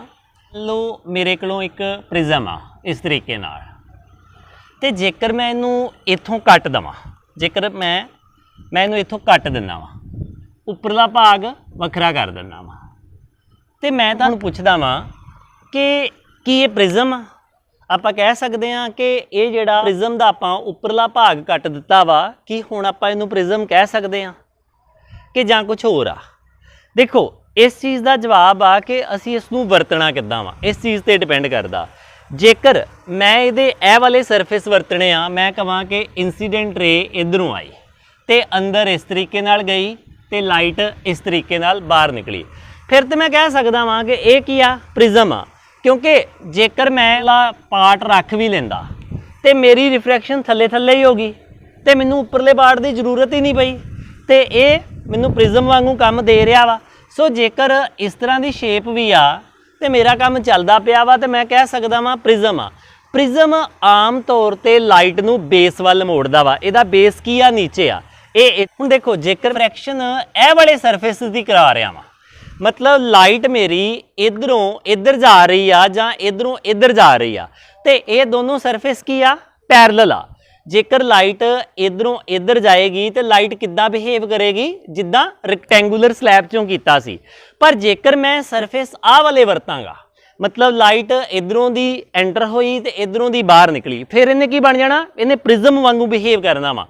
पर जेकर आ वाले सरफेस वरते कि लाइट इधरों आई जिद्दां इत्थे सी ते लाइट आपां नॉर्मल बनाया, हुण इत्थे नॉर्मल बनावांगे, लाइट इस तरीके नाल अंदर आएगी इत्थों बाहर निकलेगी, ये तो केस इहो ही बन गया जिवें रैक्टेंगुलर स्लैब दा सी। सो मेरे कहने दा मतलब ये आ कि जिहड़ा अद्धा टुकड़ा वा ना प्रिज्म दा, ये भी प्रिज्म की तरह बिहेव कर सकदा वा, ये स्लैब की तरह भी बिहेव कर सकदा वा। डिपेंड करदा वा कि तुसीं सरफेस वरतने किहड़े आ। हुण आपां डिस्पर्शन वाल आउंदे आ। प्रिज्म आ जिहदे दो सरफेस की आ आपस दे विच नॉन पैरलल आ ते असीं कहा कि ए दो नॉर्मल बना लैंदे आ पहलां ही दोनों साइड ते। हुण जदों इस प्रिज्म दे उत्ते वाइट लाइट पैंदी आ, मान लो इधरों वाइट लाइट आई, इत्थे थोड़ा जिहा चंगे तरीके नाल बना लो, वाइट लाइट आई। वाइट लाइट मतलब सूरज की रोशनी कह सकते जो, पर जिवें तुसीं कहोगे कि सूरज की रोशनी जिहड़ी आ सानूं थोड़ा जिहा सुनहरी नज़र आउंदी आ, ਉਹਦੇ ਵਿੱਚ दो तीन साइंटिफिक ਗੱਲਾਂ ਵਾ कि एक ਸਕੈਟਰਿੰਗ ਆਫ ਲਾਈਟ ਹੋ ਜਾਂਦੀ ਆ ਤੇ ਜਿਹਦੇ ਕਰਕੇ ਜਿਹੜੇ ਆ ਕੁਝ ਕਲਰ ਜਿਹੜੇ ਆ ਉਹ ਉੱਪਰ ਹੀ ਸਕੈਟਰਡ ਹੋ ਜਾਂਦੇ ਆ ਤੇ ਰੈੱਡ ਜੈਲੋ ਔਰੇਂਜ ਦੀ ਜਿਹੜੀ ਆ ਉਹ ਵੇਵਲੈਂਥ ज़्यादा ਹੋਣ ਕਰਕੇ ਗਰਾਊਂਡ 'ਚ ਪਹੁੰਚ ਜਾਂਦੇ ਆ। ਚਲੋ ਇਹ ਗੱਲ ਨਹੀਂ ਵੀ ਸਮਝ ਲੱਗੀ, ਅੱਗੇ ਸਮਝ ਲੱਗ ਜਾਏਗੀ ਵੀ ਮੈਂ ਇਸ ਚੀज़ ਦਾ ਜਵਾਬ ਦਿੱਤਾ ਵਾ ਕਿ ਮੈਂ ਇੱਥੇ ਕੀ ਕਹਿਣ ਲੱਗਾ ਵਾਂ ਕਿ ਸੂਰਜ ਦੀ ਰੋਸ਼ਨੀ ਵਾਈਟ ਆ, ਵਾਈਟ ਲਾਈਟ ਆ। पर बच्चा कई बार ये गल सोचता वा कि सूरज की रोशनी की आ गोल्डन टाइप की आ जां सुनहरी टाइप की आ। सूरज जो पिछों रोशनी दे रहा है ना वो वाइट कलर ही दे रहा है, उहदे विच कुछ पार्ट जिहड़ा वा कुछ उहदे कलर जिहड़े आ वो रस्ते दे विच उहनां दा की हो जांदा वा, विखंडन हो जांदा वा, ਸਕੈਟਰਡ हो जांदे आ। इस करके जिहड़े कुछ कलर जिहड़े नीचे पहुँचते आ उहनां दा एक रलिया मिलिया इफैक्ट सानूं की दिखदा वा, गोल्डन दिखदा वा। उहनूं आपां डिस्कस कर लवांगे। ਹੁਣ इधरों वाइट लाइट आई, ਜਦੋਂ वाइट लाइट प्रिज्म ਦੇ ਵਿੱਚੋਂ ਨਿਕਲਦੀ ਆ ਨਾ ਤੇ ਇਹ ਕੀ ਹੁੰਦਾ ਵਾ, ਇੱਥੇ ਸਾਨੂੰ ਇਹ ਚੀਜ਼ ਨੋਟਿਸ ਹੁੰਦੀ ਆ ਵੀ ਇਹ 7 ਕਲਰ ਦੇ ਵਿੱਚ ਟੁੱਟ ਜਾਂਦੀ ਆ ਇਸ ਤਰੀਕੇ ਨਾਲ, 1 2 3 4 5 6 ਇਸ ਤਰੀਕੇ ਨਾਲ 7 ਕਲਰ ਦੇ ਵਿੱਚ ਟੁੱਟ ਜਾਂਦੀ ਆ। ਹੁਣ ਦੇਖੋ ਅੰਦਰ ਤੇ ਉਹੀ ਹੋਏਗਾ ਕਿ ਲਾਈਟ ਅੰਦਰ ਨਾਰਮਲ ਦੇ ਵੱਲ ਜਾ ਰਹੀ ਆ, ਹੌਲੀ ਹੌਲੀ ਕੀ ਆ ਇਹਦੇ ਵਿੱਚੋਂ ਵੱਖ-ਵੱਖ ਕਲਰ ਬਾਹਰ ਆ ਰਹੇ ਆ। इस चीज़ नूं थोड़ा जिहा ध्यान नाल समझो कि जदों प्रिज्म दे उत्ते वाइट लाइट पैंदी आ ते प्रिज्म की करदा वा, प्रिज्म बाहर किहड़ी रोशनी कढदा वा, 7 रंगां दी रोशनी कढदा वा ते ਉਹ 7 रंग किहड़े आ, विबग्योर, वायलेट, इंडिगो हो गया, ब्लू हो गया, जैलो हो गया, ऑरेंज हो गया, रैड हो गया। मतलब भी इस तरीके नाल साडे कोलों 7 रंग बाहर निकलदे आ। हुण होया की आ, इधरों वाइट लाइट जिहड़ी आ वो प्रिज्म दे उपर पई ते प्रिज्म ने की कीता, इस लाइट नूं 7 भागां विच वंडता जां वंडता कह लो जां तोड़ता। इत्थे वैसे ये शब्द वधिया होगा कि इन्हें वाइट लाइट नूं 7 भागां दे विच अलग करता। हुण देखो ये होया किवें कि प्रिज्म दे उत्ते वाइट लाइट पैंदी आ ते दूजी साइड तो की आ 7 रंग बाहर निकलदे आ। ਇਹਦਾ ਨਿਊਟਨ ਨੇ ਇਹਦਾ ਆਬਜ਼ਰਵੇਸ਼ਨ ਕੀਤੀ, ਇਹਦੇ ਬਾਰੇ ਸਟੱਡੀ ਕੀਤੀ ਤੇ ਉਹਨੇ ਇਹ ਦੇਖਿਆ ਕਿ ਜਿਹੜੀ ਵਾਈਟ ਲਾਈਟ ਆ ਨਾ ਉਹ ਕੀ ਆ, 7 ਰੰਗਾਂ ਦਾ ਸੁਮੇਲ ਆ। ਹੁਣ ਦੇਖੋ ਜੇਕਰ ਤੁਹਾਡੇ ਕੋਲੋਂ ਉਹਨੇ ਇੱਕ ਨਿਊਟਨ ਡਿਸਕ ਐਕਸਪੈਰੀਮੈਂਟ ਕੀਤਾ, ਮੇਰੇ ਕੋਲੋਂ ਮੰਨ ਲਓ ਇੱਕ CD ਦੀ ਡਿਸਕ ਆ, ਇਸ ਤਰੀਕੇ ਨਾਲ CD ਦੀ ਡਿਸਕ ਹੁੰਦੀ ਆ, ਤੁਸੀਂ ਦੇਖੀ ਹੋਏਗੀ DVD ਜਾਂ CD ਦੀ ਡਿਸਕ। ਤੁਸੀਂ ਕੀ ਕਰੋ, ਇਹਦੇ 7 ਪਾਰਟ ਇਸ ਤਰੀਕੇ ਨਾਲ ਕਰ ਲਓ, 1 ਪਾਰਟ 2 ਪਾਰਟ 3 ਪਾਰਟ, ਇੱਦਾਂ ਇਹਦੇ 7 ਪਾਰਟ ਕਰ ਲਓ ਤੇ 7 ਪਾਰਟ ਦੇ ਵਿੱਚ ਇੱਕ ਇੱਕ ਰੰਗ ਭਰੋ। ਜਿਵੇਂ ਪਹਿਲੇ 'ਚ ਕਿਹੜਾ ਭਰਿਆ, ਵਾਇਲਟ ਭਰ ਦਿਓ, ਇਹਨੂੰ ਸ਼ੇਡ ਵਾਇਲਟ ਕਰ ਦਿਓ। ਦੂਸਰੇ ਨੂੰ ਕੀ ਕਰੋ, ਇੰਡੀਗੋ ਕਰ ਦਿਓ। ਤੀਸਰੇ ਨੂੰ ਕੀ ਕਰੋ, ਬਲੂ ਕਰ ਦਿਓ। ਇਸ ਤਰੀਕੇ ਨਾਲ 7 ਪਾਰਟ ਦੇ ਵਿੱਚ ਕੀ ਆ, ਇਹ ਵਾਲੇ ਰੰਗ ਭਰ ਦਿਓ। ਹੁਣ ਜਦੋਂ ਇਹਨੂੰ ਜ਼ੋਰ ਨਾਲ ਇਸ ਡਿਸਕ ਨੂੰ ਹਿਲਾਓਗੇ ਨਾ ਤਾਂ ਤੁਹਾਨੂੰ ਵਾਈਟ ਕਲਰ ਨਜ਼ਰ ਆਏਗਾ। ਤੁਹਾਨੂੰ ਲੱਗੇਗਾ ਉੱਪਰੋਂ ਨੀਚੇ ਡਿਸਕ ਘੁੰਮ ਰਹੀ ਆ, 7 ਰੰਗ ਉਹਦੇ ਵਿੱਚ ਬਣੇ ਹੋਏ ਸੀ, ਜਦੋਂ ਉਹ ਘੁੰਮ ਰਹੀ ਆ ਤਾਂ ਉਹਦੇ ਵਿੱਚ ਕੀ ਆ, ਇੱਕੋ ਹੀ ਕਲਰ ਦਿਖਦਾ ਪਿਆ ਵਾ ਤੇ ਉਹ ਇੱਕੋ ਕਲਰ ਕਿਹੜਾ ਵਾ, ਵਾਈਟ ਕਲਰ। ਇਹਦਾ ਮਤਲਬ ਇਹ ਹੋਇਆ ਕਿ ਇਹ 7 ਰੰਗ ਜਦੋਂ ਇਕੱਠੇ ਹੋ ਜਾਂਦੇ ਆ ਤੇ ਇਹ ਇੱਕ ਕਲਰ ਦਾ ਭੁਲੇਖਾ ਪਾਉਂਦੇ ਆ। ਉਹ ਕਲਰ ਕਿਹੜਾ ਵਾ, ਵਾਈਟ ਕਲਰ ਆ। ਤੇ ਫਿਰ ਆਪਾਂ ਇੱਧਰੋਂ ਵਾਈਟ ਲਾਈਟ ਆ ਰਹੀ ਸੀ, ਉਹ ਅਸਲ ਦੇ ਵਿੱਚ 7 ਰੰਗ ਸੀ, 7 ਰੰਗਾਂ ਦਾ ਇਕੱਠਾ ਸੁਮੇਲ ਸੀ। ਤੇ ਜਦੋਂ ਇਕੱਠਾ ਸੁਮੇਲ ਸੀ ਤੇ ਉਹ ਕੀ ਆ, ਸਾਨੂੰ ਵਾਈਟ ਕਲਰ, ਵਾਈਟ ਲਾਈਟ ਹੀ ਨਜ਼ਰ ਆ ਰਹੀ ਸੀ। ਪਰ ਇਸ ਪ੍ਰਿਜ਼ਮ ਨੇ ਕੀ ਕੀਤਾ, ਇਸ ਪ੍ਰਿਜ਼ਮ ਨੇ ਕੀਤਾ ਕਿ ਉਸ 7 ਰੰਗਾਂ ਨੂੰ ਅਲੱਗ-ਅਲੱਗ ਕਰਤਾ, ਮਤਲਬ ਥੋੜਾ ਜਿਹਾ ਉਹਦੇ ਵਿੱਚ ਡਿਫਰੈਂਸ ਕ੍ਰੀਏਟ ਕਰਤਾ। ਹੁਣ ਪ੍ਰੋਬਲਮ ਇਹ ਆ ਕਿ ਇਸ ਪ੍ਰਿਜ਼ਮ ਨੇ ਇਦਾਂ ਕਿਉਂ ਕੀਤਾ ਕਿ ਬਣੀ ਬਣਾਈ ਵਾਈਟ ਲਾਈਟ, ਮੈਂ ਇੱਥੇ ਫਿਰ ਕਹਿ ਰਿਹਾ ਕਿ ਇੱਥੇ ਵੀ 7 ਕਲਰ ਹੀ ਆ ਰਹੇ ਸੀ, ਪਰ ਉਹਨਾਂ 7 ਕਲਰਸ ਦੀ ਕੀ ਆ, ਸੇਮ ਸਪੀਡ ਸੀ, ਕਿਉਂਕਿ ਇੱਕੋ ਮੀਡੀਅਮ 'ਚ ਆ ਰਹੇ ਸੀ, ਸੇਮ ਸਪੀਡ ਨਾਲ ਆ ਰਹੇ ਸੀ। ਤੇ ਜਦੋਂ ਇਹ 7 ਕਲਰ ਸੇਮ ਸਪੀਡ ਦੇ ਨਾਲ ਤੁਰਦੇ ਆ ਜਾਂ ਟਰੈਵਲ ਕਰਦੇ ਆ ਤੇ ਸਾਨੂੰ ਕੰਬਾਈਨਲੀ ਕੀ ਦਿਖਦਾ ਵਾ, ਸਿਰਫ ਵਾਈਟ ਕਲਰ ਦਿਖਦਾ ਵਾ। ਤੇ ਜਦੋਂ ਇਹ ਪ੍ਰਿਜ਼ਮ ਦੇ ਵਿੱਚ ਆਏ 7 ਕਲਰ, ਇਹਨਾਂ ਦੇ ਉੱਪਰ ਕੀ ਸੀ, ਵਾਈਟ ਕਲਰ ਬਣ ਕੇ ਆਏ। ਵਾਈਟ ਕਲਰ ਦੀ ਰੋਸ਼ਨੀ ਇਹਦੇ ਅੰਦਰ ਆਏ, ਇਹਨੇ ਪ੍ਰਿਜ਼ਮ ਨੇ ਵੇਖਿਆ ਕਿ ਇਸ ਵਾਈਟ ਲਾਈਟ ਦੇ ਅੰਦਰ ਕੀ ਆ 7 ਕਲਰ ਆ, ਇਹਨੇ ਉਹ 7 ਕਲਰ ਕੀ ਆ ਦੂਜੀ ਸਾਈਡ ਤੋਂ ਬਾਹਰ ਕੱਢਤੇ ਆ। ਹੁਣ ਪ੍ਰਿਜ਼ਮ ਨੇ ਇਦਾਂ ਕੀਤਾ ਕਿਉਂ? ਪ੍ਰਿਜ਼ਮ ਨੇ ਕਿਉਂ 7 ਰੰਗਾਂ ਨੂੰ ਵੱਖਰਾ ਵੱਖਰਾ ਕਰਤਾ? ਵੈਸੇ ਤੇ ਇਹਦੇ ਬਹੁਤ ਸਾਰੇ ਰੀਜ਼ਨ ਆ, ਜਿਹੜਾ ਇੱਥੇ ਅਸੀਂ ਸਭ ਤੋਂ ਸੌਖਾ ਰੀਜ਼ਨ ਵਰਤ ਰਹੇ ਆ ਉੱਥੇ ਅਸੀਂ ਇਹ ਲੌਜਿਕ ਦਿੰਦੇ ਆ ਕਿ ਜਦੋਂ ਇਹ ਜਿਹੜੇ 7 ਕਲਰ ਆ, ਜਿਵੇਂ ਉੱਪਰ ਆਪਾਂ ਕਹਿੰਦੇ ਆ ਇੱਕ ਰੈੱਡ ਇੱਕ ਵਾਇਲਟ, ਮੈਂ ਐਕਸਟ੍ਰੀਮ ਲੈਵਲ ਦੇ ਕਲਰ ਲੈ ਲੈਣਾ ਵਾਇਲਟ ਤੇ ਰੈੱਡ, ਜਦੋਂ ਇਹ 7 ਕਲਰ ਸੇਮ ਸਪੀਡ ਦੇ ਨਾਲ ਤੁਰਦੇ ਆ ਤੇ ਸਾਨੂੰ ਕੀ ਲੱਗਦਾ ਵਾ ਵਾਈਟ ਰੋਸ਼ਨੀ ਆ। ਤੇ ਪ੍ਰਿਜ਼ਮ ਦੇ ਵਿੱਚ ਆਏ, ਪ੍ਰਿਜ਼ਮ ਨੇ ਕੀ ਕਰਤਾ ਕਿ ਇਹਨਾਂ ਦੀ ਸਪੀਡ ਦੇ ਵਿੱਚ ਥੋੜਾ ਜਿਹਾ ਫਰਕ ਪਾਤਾ। ਮਤਲਬ ਆਪਾਂ ਕੀ ਕਹਿ ਸਕਦੇ ਹਾਂ, there is appreciable change in the speed of light, ਮਤਲਬ ਕਲਰਸ, ਕਿ ਇਹ ਕਲਰ ਜਦੋਂ ਇਹਦੇ ਅੰਦਰ ਆਏ ਤੇ ਇਹ 7 ਕਲਰਸ ਦੀ ਥੋੜਾ ਜਿਹਾ ਸਪੀਡ ਦੇ ਵਿੱਚ ਡਿਫਰੈਂਸ ਪੈ ਗਿਆ ਤੇ ਇਸ ਕਰਕੇ ਕੀ ਆ ਇਹ ਅਲੱਗ-ਅਲੱਗ ਹੋ ਕੇ ਬਾਹਰ ਨਿਕਲੇ ਆ। ਅਜੇ ਵੀ ਇਹ ਬੇਸ ਵੱਲ ਹੀ ਮੁੜੇ ਆ। ਵੈਸੇ ਜਿਵੇਂ ਅਸੀਂ ਕਿਹਾ ਸੀ ਕਿ ਜਦੋਂ ਲਾਈਟ ਪ੍ਰਿਜ਼ਮ ਜਿਹੜਾ ਏ ਉਹ ਰੇਅਰ ਮੀਡੀਅਮ 'ਚ ਪਿਆ ਹੋਏਗਾ ਤੇ ਲਾਈਟ ਜਿਹੜੀ ਆ ਉਹ ਬੇਸ ਵੱਲ ਨੂੰ ਮੁੜਦੀ ਆ। ਹੁਣ ਇਹ ਜਿਹੜਾ ਪ੍ਰੋਸੈਸ ਆ ਕਿ ਵਾਈਟ ਲਾਈਟ ਜਿਹੜੀ ਆ ਆਪਣੇ 7 ਕਨਸਟੀਟੂਐਂਟ ਕਲਰ ਦੇ ਵਿੱਚ ਟੁੱਟਦੀ ਆ ਜਾਂ ਅਲੱਗ ਹੁੰਦੀ ਆ, ਆਪਾਂ ਉਸ ਪ੍ਰੋਸੈਸ ਨੂੰ ਕੀ ਬੋਲਦੇ ਆ? Dispersion of light. ਹੁਣ ਦੇਖੋ ਇਸ ਪ੍ਰਿਜ਼ਮ ਨੇ 7 ਰੰਗ ਨਹੀਂ ਬਣਾਏ, ਇਸ ਪ੍ਰਿਜ਼ਮ ਨੇ ਕੀ ਕੀਤਾ ਵਾ 7 ਰੰਗ ਅਲੱਗ ਕੀਤੇ ਆ। ਆਪਾਂ ਇੱਥੇ ਇਹ ਨਹੀਂ ਕਹਿਣਾ ਕਿ ਪ੍ਰਿਜ਼ਮ ਨੇ 7 ਰੰਗ ਜਨਰੇਟ ਕਰਤੇ ਆ, ਨਹੀਂ, 7 ਰੰਗ ਪਹਿਲਾਂ ਹੀ ਸੀ ਵਾਈਟ ਲਾਈਟ ਦੇ ਕੋਲੋਂ, ਇਹਨੇ ਸਿਰਫ ਕੀ ਕੀਤਾ ਵਾ ਅਲੱਗ ਕੀਤੇ ਆ, ਪੈਦਾ ਨਹੀਂ ਕੀਤੇ। ਸੋ ਆਪਾਂ ਡਿਸਪਰਸ਼ਨ ਕੀ ਆ, ਜਦੋਂ ਇੱਕ ਵਾਈਟ ਲਾਈਟ ਪ੍ਰਿਜ਼ਮ ਦੇ ਉੱਤੇ ਪੈਂਦੀ ਆ ਤੇ ਪ੍ਰਿਜ਼ਮ ਕੀ ਕਰਦਾ ਵਾ ਉਸ ਵਾਈਟ ਲਾਈਟ ਦੇ ਵਿਚਲੇ 7 ਰੰਗ ਅਲੱਗ ਕਰ ਦਿੰਦਾ ਵਾ। ਤੇ ਇਹ ਜਿਹੜਾ ਪ੍ਰੋਸੈਸ ਆ ਇਹਨੂੰ ਆਪਾਂ ਕੀ ਬੋਲਦੇ ਆ? ਪ੍ਰਕਾਸ਼ ਦਾ ਵਿਖੇਪਣ ਬੋਲਦੇ ਆ ਪੰਜਾਬੀ ਦੇ ਵਿੱਚ, ਤੇ ਜਾਂ ਆਪਾਂ ਕੀ ਬੋਲਦੇ ਆ? Dispersion of light. ਤੇ ਹੁਣ ਡਿਸਪਰਸ਼ਨ ਆਫ ਲਾਈਟ ਦੀ ਸਾਡੇ ਕੋਲੋਂ ਸਟੇਟਮੈਂਟ ਕੀ ਬਣੀ ਕਿ when white light passing through the prism it split into its constituent colors। constituent मैं कहन दिया वां क्योंकि ਇਹਦੇ ਅੰਦਰ ਪਹਿਲਾਂ ਹੀ ਸੀ, ਇਹਦੇ constituent ਸੀ ਉਹ ਕਿ white light split into its constituent colors and this process is known as dispersion of light। ਆਪਾਂ ਇਹਨੂੰ ਕੀ ਬੋਲਦੇ ਆ? dispersion of light ਬੋਲਦੇ ਆ, ਪ੍ਰਕਾਸ਼ ਦਾ ਵਿਖੇਪਣ।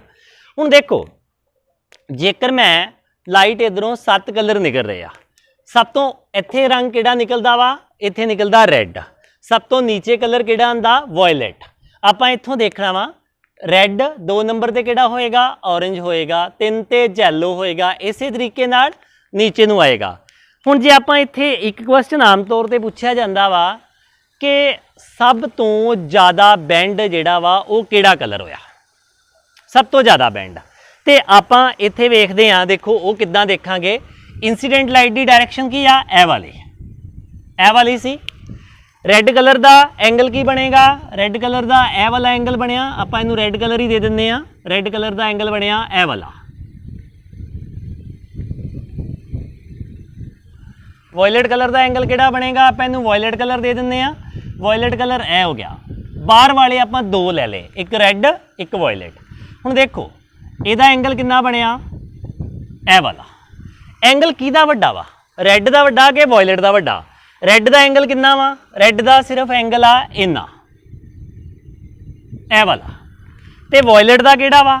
ਵਾਇਲਟ ਦਾ ਐਂਗਲ ਕੀ ਆ? ਉਹ ਜ਼ਿਆਦਾ ਵਾ। ਆਪਾਂ ਕੀ ਕਵਾਂਗੇ ਇੱਥੇ?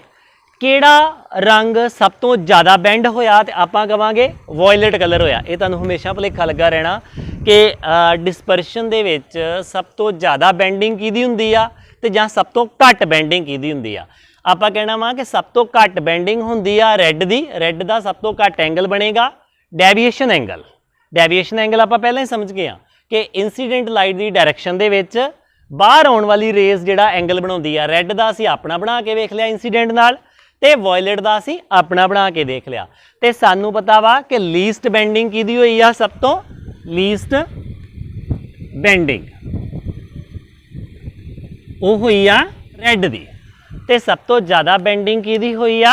ਉਹ ਕਿਹਦੀ ਹੋਈ ਆ? ਵਾਇਲਟ ਕਲਰ ਦੀ ਹੋਈ ਆ। ਤੇ ਬਾਕੀ ਸਾਰਿਆਂ ਦੀ ਸਾਨੂੰ ਸਮਝ ਹੀ ਲੱਗ ਜਾਏਗੀ ਕਿ ਰੈੱਡ ਦੀ ਸਭ ਤੋਂ ਘੱਟ, ਔਰੇਂਜ ਦੀ ਉਹ ਤੋਂ ਜ਼ਿਆਦਾ, ਯੈਲੋ ਦੀ ਉਹ ਤੋਂ ਜ਼ਿਆਦਾ, ਤੇ ਸਭ ਤੋਂ ਜ਼ਿਆਦਾ ਕਿਹਦੀ ਆ? ਵਾਇਲਟ ਦੀ। ਹੁਣ ਦੇਖੋ ਇਹਦੇ ਵਿੱਚ ਕਨਸੈਪਟ ਬਹੁਤ ਆ। ਜਿਵੇਂ ਅਸੀਂ ਇਹ ਤੇ ਬੇਸਿਕ ਹੀ ਪੜ੍ਹਿਆ ਕਿ what is dispersion of light.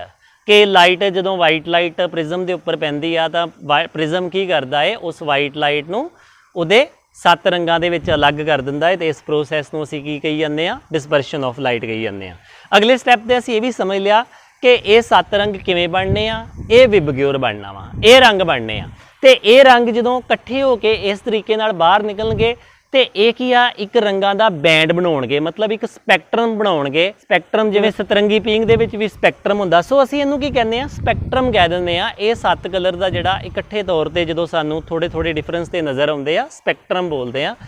ਤੇ ਹੁਣ ਇੱਕ ਗੱਲ ਕਰਦੇ ਆ ਕਿ ਇਹ ਇਦਾਂ ਕਿਉਂ ਹੁੰਦਾ ਵਾ, ਮਤਲਬ ਕਿ ਅਸੀਂ ਇਦਾਂ ਕਹੀਏ ਕਿ ਇਹਨੇ ਇਹ 7 ਰੰਗ ਅਲੱਗ ਕਿਉਂ ਕਰਤੇ। ਅਸਲ ਦੇ ਵਿੱਚ ਜਦੋਂ ਵਾਈਟ ਲਾਈਟ ਕੀ ਸੀ, 7 ਰੰਗ ਇਕੱਠੇ ਜਾ ਰਹੇ ਸੀ। ਜਦੋਂ 7 ਰੰਗ ਇਕੱਠੇ ਪ੍ਰਿਜ਼ਮ ਦੇ ਅੰਦਰ ਵੜੇ ਤੇ ਰੰਗਾਂ ਨੂੰ ਕੀ ਮਹਿਸੂਸ ਹੋਇਆ, ਕਿਸੇ ਰੰਗ ਨੂੰ ਇਹ ਮੀਡੀਅਮ ਸੰਘਣਾ ਲੱਗਾ ਤੇ ਕਿਸੇ ਰੰਗ ਨੂੰ ਇਹ ਮੀਡੀਅਮ ਕੀ ਆ, ਵਿਰਲਾ ਲੱਗਦਾ ਵਾ, ਰੇਅਰ ਲੱਗਦਾ ਵਾ, ਕਿਸੇ ਨੂੰ ਡੈਂਸਰ ਲੱਗਦਾ ਵਾ। ਹੁਣ ਜਿਹਨੂੰ ਤੇ ਰੇਅਰ ਲੱਗਣਾ ਵਾ ਉਹਦੀ ਤੇ ਸਪੀਡ ਵਧਣੀ ਆ ਤੇ ਜਿਹਨੂੰ ਥੋੜਾ ਡੈਂਸਰ ਲੱਗਣਾ ਵਾ ਉਹਦੀ ਸਪੀਡ ਥੋੜਾ ਜਿਹਾ ਡਿਕਰੀਜ਼ ਹੋਣਾ ਲਾਜ਼ਮੀ ਆ। ਸੋ ਇਸ ਤਰੀਕੇ ਨਾਲ ਇਹਨਾਂ ਦੀ ਸਪੀਡ ਦੇ ਵਿੱਚ ਥੋੜਾ ਜਿਹਾ ਅੰਤਰ ਆ ਜਾਂਦਾ ਵਾ। ਹੁਣ ਦੇਖੋ, ਮੈਂ ਇਹ ਨਹੀਂ ਕਹਿ ਰਿਹਾ ਕਿ ਇੱਥੇ ਸਿਰਫ ਇਹੋ ਹੀ ਇਕੱਲਾ ਰੀਜ਼ਨ ਆ ਡਿਸਪਰਸ਼ਨ ਦਾ, ਇੱਥੇ ਹੋਰ ਵੀ ਬਹੁਤ ਸਾਰੇ ਰੀਜ਼ਨ ਆ।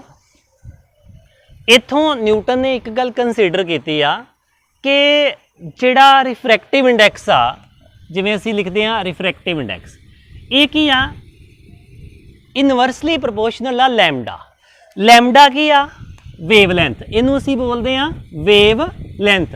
ਅਸੀਂ ਪੜ੍ਹਿਆ ਸੀ ਨਾ ਕਿ 9ਵੀਂ ਕਲਾਸ ਦੇ ਵਿੱਚ ਵੇਵਲੈਂਥ ਕੀ ਹੁੰਦੀ ਆ, ਫ੍ਰੀਕੁਐਂਸੀ ਕੀ ਹੁੰਦੀ ਆ।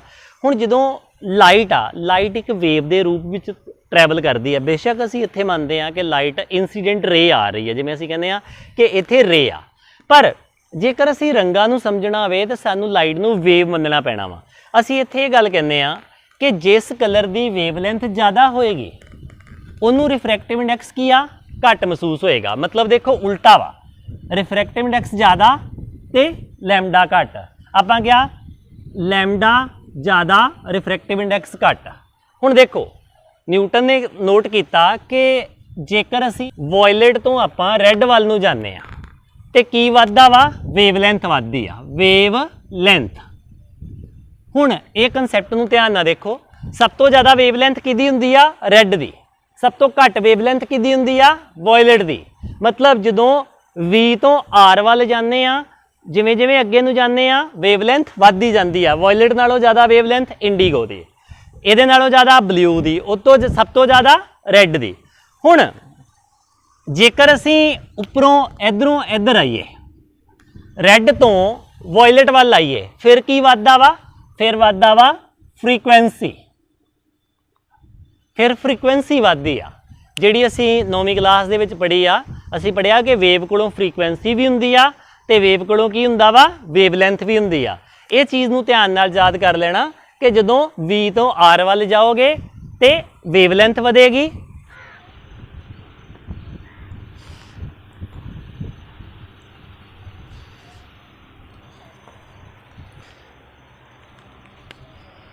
ਜਿਵੇਂ ਮੈਂ ਇੱਥੇ ਕੀ ਕਰਦਾ, ਵੇਵਸ ਬਣਾਉਣਾ। ਸਭ ਤੋਂ ਪਹਿਲਾਂ ਕੀ ਕਰਦਾ, ਮੈਂ ਵਾਇਲਟ ਕਲਰ ਦੀ ਬਣਾ, ਮੰਨ ਲਓ ਇਹ ਵਾਇਲਟ ਕਲਰ ਇਦਾਂ ਟਰੈਵਲ ਕਰਦਾ ਇਸ ਤਰੀਕੇ ਨਾਲ। ਹੁਣ ਇੱਥੇ ਵੇਵਲੈਂਥ ਕਿੰਨੀ ਹੋ ਗਈ, ਜੇਕਰ ਅਸੀਂ ਇੱਥੇ ਲਿਖਣਾ ਹੋਵੇ ਕਿ ਇਸ ਵਾਇਲਟ ਕਲਰ ਦੀ ਵੇਵਲੈਂਥ ਕਿੰਨੀ ਆ, ਸਾਨੂੰ ਪਤਾ ਕਿ ਇੰਨੀ ਆ, ਲੈਮਡਾ V ਲਿਖ ਦਿੰਦਾ ਬ੍ਰੈਕਟ ਦੇ ਵਿੱਚ ਵਾਇਲਟ ਕਲਰ, ਮਤਲਬ ਇੱਕ ਕਰਸਟ ਇੱਕ ਟਰਫ ਦੀ ਲੈਂਥ, ਜਿਵੇਂ ਅਸੀਂ ਮੰਨਦੇ ਆ। ਹੁਣ ਦੇਖੋ ਜੇਕਰ ਅਸੀਂ ਗੱਲ ਕਰੀਏ ਰੈੱਡ ਕਲਰ ਦੀ, ਨੀਚੇ ਅੰਦਰ ਬਾਕੀ ਕਲਰ ਆਉਣਗੇ ਸਾਰੇ ਹੀ, ਤੇ ਅਸੀਂ ਸਿਰਫ ਬਾਹਰ ਵਾਲੇ ਕਲਰ ਲੈ ਰਹੇ ਹਾਂ, ਅੰਦਰ ਵਾਲੇ ਅਸੀਂ ਆਪਣੇ ਆਪ ਹੀ ਸਮਝ ਜਾਣਾ। ਰੈੱਡ ਕਲਰ ਦੀ ਜਿਹੜੀ ਵੇਵਲੈਂਥ ਆ ਉਹ ਕੀ ਆ, ਇਸ ਤਰੀਕੇ ਨਾਲ ਜ਼ਿਆਦਾ ਵਾ। ਹੁਣ ਇਹਦੀ ਵੇਵਲੈਂਥ ਕਿਵੇਂ ਨਜ਼ਰ ਆ ਰਹੀ ਆ ਤੁਹਾਨੂੰ, ਇਹਦੀ ਵੇਵਲੈਂਥ ਹੈਗੀ ਆ, ਇੱਥੇ ਦੇਖੋ ਇਹ ਵਾਲੀ ਲੈਮਡਾ ਰੈੱਡ, ਇੰਨੀ ਇੱਥੋਂ ਤੱਕ। ਤੇ ਆਪਾਂ ਇਹੋ ਗੱਲ ਕਹਿ ਰਹੇ ਹਾਂ ਕਿ ਇਹ ਜਿਹੜੇ ਰੰਗ ਵਾ ਨਾ, ਇਹ ਕੀ ਆ, ਜਦੋਂ ਟਰੈਵਲ ਕਰਦੇ ਆ ਇਹ ਵੇਵ ਦੇ ਵਿੱਚ ਕਰਦੇ ਆ। ਤੇ ਜੇ ਵੇਵ ਦੇ ਵਿੱਚ ਕਰਦੇ ਆ ਤੇ ਇਹਦਾ ਮਤਲਬ ਇਹਨਾਂ ਦੀ ਆਪਣੀ ਆਪਣੀ ਕੋਈ ਨਾ ਕੋਈ ਵੇਵਲੈਂਥ ਹੋਏਗੀ। ਤੇ ਉਹਦੇ ਵਿੱਚ ਇਹ ਨੋਟਿਸ ਦੇ ਵਿੱਚ ਆਇਆ ਕਿ ਜਿਹੜੀ ਵਾਇਲਟ ਲੈਮਡਾ ਵੇਵਲੈਂਥ ਨੂੰ ਆਪਾਂ 9ਵੀਂ 'ਚ ਵੀ ਪੜ੍ਹਿਆ ਸੀ, ਵੀਲ ਪਾਤਾ, ਵੀ ਸਿਰਫ ਮੈਂ ਇਸ ਕਰਕੇ ਪਾਇਆ ਕਿ ਵਾਇਲਟ ਕਲਰ ਦੀ ਵੇਵਲੈਂਥ, ਇੱਥੇ ਆਰ ਪਾਤਾ ਰੈੱਡ ਕਲਰ ਦੀ ਵੇਵਲੈਂਥ। ਤੇ ਸਾਨੂੰ ਪਤਾ ਲੱਗਦਾ ਹੀ ਪਿਆ ਵਾ ਕਿ ਆਹ ਵਾਇਲਟ ਕਲਰ ਦੀ ਵੇਵਲੈਂਥ ਆ ਤੇ ਆਹ ਰੈੱਡ ਕਲਰ ਦੀ ਆ, ਤੇ ਰੈੱਡ ਕਲਰ ਦੀ ਕੀ ਆ, ਤੇ ਰੈੱਡ ਕਲਰ ਦੀ ਕੀ ਆ, ਜ਼ਿਆਦਾ ਹੈ। ਸੋ ਇਹ ਚੀਜ਼ ਯਾਦ ਰੱਖਣਾ ਕਿ ਵਾਇਲਟ ਵੇਵਲੈਂਥ ਜਿਹੜੀ ਆ ਉਹ ਰੈੱਡ ਨਾਲੋਂ ਘੱਟ ਵਾ। ਮਤਲਬ ਜਦੋਂ ਅਸੀਂ V ਤੋਂ R ਵੱਲ ਨੂੰ ਵਧਾਂਗੇ ਤੇ ਵੇਵਲੈਂਥ ਵੱਧਦੀ ਜਾਏਗੀ। ਹੁਣ ਹਰ ਇੱਕ ਰੰਗ ਦੇ ਨਾਲ ਇੱਕ ਵੇਵਲੈਂਥ ਐਸੋਸੀਏਟਡ ਹੁੰਦੀ ਆ, ਜੁੜੀ ਹੁੰਦੀ ਆ, ਤੇ ਆਪਾਂ ਉਸ ਵੇਵਲੈਂਥ, ਜੇਕਰ ਸਾਨੂੰ ਵੇਵਲੈਂਥ ਵੀ ਦੱਸ ਦਿੱਤੀ ਜਾਵੇ ਨਾ, ਤੇ ਅਸੀਂ ਇਹ ਦੱਸ ਸਕਦੇ ਹਾਂ ਵੀ ਇਹ ਕਿਹੜਾ ਰੰਗ ਹੋਏਗਾ, ਕਿਉਂਕਿ ਸਾਡਾ ਜਿਹੜਾ ਹਿਊਮਨ ਆਈ ਦਾ ਵਿਜ਼ੀਬਲ ਪੋਰਸ਼ਨ ਆ ਨਾ, ਉਹ ਕੀ ਆ, ਉਹ ਆ ਵਿਬਗਿਓਰ, ਸਾਨੂੰ ਵਿਬਗਿਓਰ ਆ। ਹੁਣ ਇਹਦੇ ਤੋਂ ਅੱਗੇ ਕਿਹੜੀ ਲਾਈਟ ਆ, ਇਨਫਰਾਰੈੱਡ, ਇਹ ਤੋਂ ਅੱਗੇ ਇਨਫਰਾਰੈੱਡ ਆ, ਇਹਦੇ ਤੋਂ ਪਿੱਛੇ ਕਿਹੜੀ ਆ, ਅਲਟਰਾ ਵਾਇਲਟ। ਸੋ ਮੇਰੇ ਕਹਿਣ ਦਾ ਮਤਲਬ ਕਿ ਇਹਦੇ ਤੋਂ ਅੱਗੇ ਵੀ ਵੇਵਜ਼ ਹੈਗੀਆਂ ਵਾ ਤੇ ਇਹਦੇ ਤੋਂ ਪਿੱਛੇ ਵੀ ਵੇਵਜ਼ ਹੈਗੀਆਂ ਵਾ, ਪਰ ਇਹ ਵਾਲੇ ਜਿਹੜੇ ਰੰਗ ਆ ਨਾ, ਇਹ ਸਾਨੂੰ ਕੀ ਬਣਾਉਂਦੇ ਆ, ਇਹ ਲਾਈਟ ਬਣਾਉਂਦੇ ਆ, ਜਿਹਦੇ ਨਾਲ ਸਾਨੂੰ ਕੀ ਆ, ਦਿਖਦਾ ਵਾ। ਮਤਲਬ ਕਿ ਇਹ ਆ ਕਿ ਸਾਡੀ ਜਿਹੜੀ ਹਿਊਮਨ ਆਈ ਆ ਨਾ, ਉਹ ਸਿਰਫ ਆਹ ਰੰਗ ਦੇਖ ਪਾਉਂਦੀ ਆ, ਇਨਫਰਾਰੈੱਡ ਨਹੀਂ ਦੇਖ ਪਾਉਂਦੀ, ਅਲਟਰਾ ਵਾਇਲਟ ਨਹੀਂ ਦੇਖ ਪਾਉਂਦੀ। ਜਿਵੇਂ ਅਸੀਂ ਕਹਿੰਦੇ ਆ ਕਿ ਓਜ਼ੋਨ ਪਰਤ ਜਿਹੜੀ ਆ ਉਹ ਅਲਟਰਾ ਵਾਇਲਟ ਰੇਡੀਏਸ਼ਨ ਨੂੰ ਕੀ ਕਰਦੀ ਆ, ਸੋਖ ਲੈਂਦੀ ਆ। ਤੇ ਇਨਫਰਾਰੈੱਡ ਕਿਰਨਾਂ ਗਰਮੀ ਪ੍ਰੋਡਿਊਸ ਕਰਦੀਆਂ ਵਾ। ਸਾਨੂੰ ਪਤਾ ਵਾ ਕਿ ਗਰਮੀ ਦਾ ਮੁੱਖ ਕਾਰਨ ਕੀ ਹੁੰਦਾ ਵਾ, ਉਹ ਇਨਫਰਾਰੈੱਡ ਕਿਰਨਾਂ ਹੀ ਹੁੰਦੀਆਂ ਵਾ। ਤੇ ਦਿਖਾਉਣ ਦਾ ਕੰਮ ਕਾਹਦਾ ਵਾ, ਸੂਰਜ ਦੀ ਰੋਸ਼ਨੀ ਆ ਰਹੀ ਆ, ਅਸੀਂ ਦੇਖ ਰਹੇ ਹਾਂ ਆਲੇ ਦੁਆਲੇ, ਉਹ ਕਿਹਦੇ ਕਰਕੇ ਆ, ਵਿਬਗਿਓਰ ਕਰਕੇ ਆ। ਵਿਬਗਿਓਰ ਦੇ ਜਿਹੜੇ ਰੰਗ ਆ ਉਹ ਸਾਨੂੰ ਦਿਖਾਉਣ ਵਾਸਤੇ ਰਿਸਪੌਂਸੀਬਲ ਆ। ਅਸੀਂ ਵਿਬਗਿਓਰ ਦੇ ਰੰਗਾਂ ਨੂੰ ਇਕੱਠੇ ਤੌਰ ਤੇ ਕੀ ਕਹਿੰਦੇ ਆ, ਵਿਜ਼ੀਬਲ ਪੋਰਸ਼ਨ ਕਹਿੰਦੇ ਆ, ਕਿ ਇਹ ਵਿਜ਼ੀਬਲ ਪੋਰਸ਼ਨ ਆ। ਇਨਫਰਾਰੈੱਡ ਕਿਰਨਾਂ ਸਾਨੂੰ ਦਿਖਦੀਆਂ ਨਹੀਂ ਆ। ਹੁਣ ਦੇਖੋ ਇਨਫਰਾਰੈੱਡ ਕਿਰਨਾਂ ਤੁਸੀਂ ਕਿੱਥੇ ਵਰਤਦੇ ਜੋ, ਤੁਹਾਡੇ ਟੀਵੀ ਦੇ ਰਿਮੋਟ ਦੇ ਵਿੱਚ ਜਿਹੜੀਆਂ ਰੇਡੀਏਸ਼ਨ ਬਾਹਰ ਨਿਕਲੀਆਂ, ਤੁਸੀਂ ਇੱਕ ਬਟਨ ਨੱਪਿਆ ਤੇ ਸਾਹਮਣੇ ਟੀਵੀ ਔਨ ਹੋ ਗਿਆ। ਉਹ ਜਿਹੜੀ ਰੇਡੀਏਸ਼ਨ ਜਾ ਰਹੀ ਆ ਨਾ, ਉਹ ਕੀ ਆ, ਉਹ ਇਨਫਰਾਰੈੱਡ ਰੇਡੀਏਸ਼ਨਸ ਆ, ਤੇ ਸਾਡੀ ਹਿਊਮਨ ਆਈ ਕੀ ਆ, ਉਹਨੂੰ ਕੈਪਚਰ ਨਹੀਂ ਕਰ ਪਾਉਂਦੀ।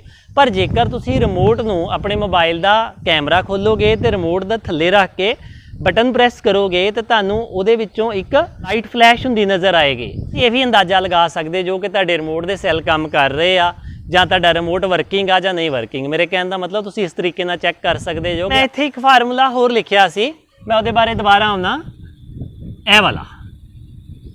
ਤੇ ਆਹ ਸਾਈਨ ਮੈਂ ਕੀ ਕਿਹਾ ਵਾ, ਈਟਾ। ਇਹਨੂੰ ਕੀ ਕਹਿੰਦੇ ਆ, ਇਹਨੂੰ ਬੋਲਦੇ ਆ ਰਿਫਰੈਕਟਿਵ ਇੰਡੈਕਸ। ਤੇ ਰਿਫਰੈਕਟਿਵ ਇੰਡੈਕਸ ਕੀ ਆ, ਰਿਫਰੈਕਟਿਵ ਇੰਡੈਕਸ ਉਹ ਚੀਜ਼ ਆ ਜਿਹਦੇ ਨਾਲ ਸਾਨੂੰ ਪਤਾ ਲੱਗਦਾ ਵਾ ਕਿ ਕੋਈ ਮੀਡੀਅਮ ਕਿੰਨਾ ਡੈਂਸਰ ਆ ਜਾਂ ਕਿੰਨਾ ਰੇਅਰ ਆ। ਤੇ ਇਹ ਵਾਲੀ ਕੀ ਚੀਜ਼ ਆ, ਇਹ ਆ ਲੈਮਡਾ। ਲੈਮਡਾ ਜਿਵੇਂ ਅਸੀਂ 9th 'ਚ ਪੜ੍ਹਿਆ ਸੀ, ਇਹਨੂੰ ਅਸੀਂ ਕੀ ਬੋਲਦੇ ਆ, ਵੇਵਲੈਂਥ। ਹੁਣ ਦੇਖੋ ਆਪਾਂ ਇੱਥੋਂ ਸਿੱਧਾ ਅੰਦਾਜ਼ਾ ਲਾ ਦਿੰਦੇ ਆ, ਜਿਹਦੀ ਵੇਵਲੈਂਥ ਜ਼ਿਆਦਾ ਉਹਨੂੰ ਕੀ ਆ, ਰਿਫਰੈਕਟਿਵ ਇੰਡੈਕਸ ਘੱਟ ਮਹਿਸੂਸ ਹੋਣਾ। ਰੈੱਡ ਦੀ ਵੇਵਲੈਂਥ ਜ਼ਿਆਦਾ ਸੀ ਨਾ, ਰੈੱਡ ਦੀ ਵੇਵਲੈਂਥ ਜ਼ਿਆਦਾ, ਉਹਨੂੰ ਇਸ ਕਿਸਮ ਦਾ ਰਿਫਰੈਕਟਿਵ ਇੰਡੈਕਸ ਘੱਟ ਮਹਿਸੂਸ ਹੋਇਆ, ਮਤਲਬ ਥੋੜਾ ਵਿਰਲਾ ਲੱਗਾ। ਹੁਣ ਦੇਖੋ ਵਾਇਲਟ ਦੀ ਵੇਵਲੈਂਥ ਕੀ ਆ, ਸਭ ਤੋਂ ਘੱਟ ਆ। ਵਾਇਲਟ ਕਲਰ ਦੀ ਇੱਥੇ ਵੇਵਲੈਂਥ ਭਰੀ, ਉਹਨੂੰ ਕੀ ਆ, ਪ੍ਰਿਜ਼ਮ। ਇਹ ਘੱਟ, ਜੇ ਇਹ ਘੱਟ ਹੋ ਜਾਏਗਾ ਤੇ ਇਹ ਵੱਧ ਹੋ ਜਾਏਗੀ। ਹੁਣ ਵਾਇਲਟ ਦੀ ਘੱਟ ਵਾ ਤੇ ਇਹ ਵੱਧ ਗਈ। ਇਹਦਾ ਮਤਲਬ ਇਸ ਫਾਰਮੂਲੇ ਤੋਂ, ਇਹ ਕੌਸ਼ੀ ਫਾਰਮੂਲਾ ਵਾ, ਅਜੇ ਅਧੂਰਾ ਲਿਖਿਆ, ਪੂਰਾ ਨਹੀਂ ਮੈਂ ਲਿਖਿਆ।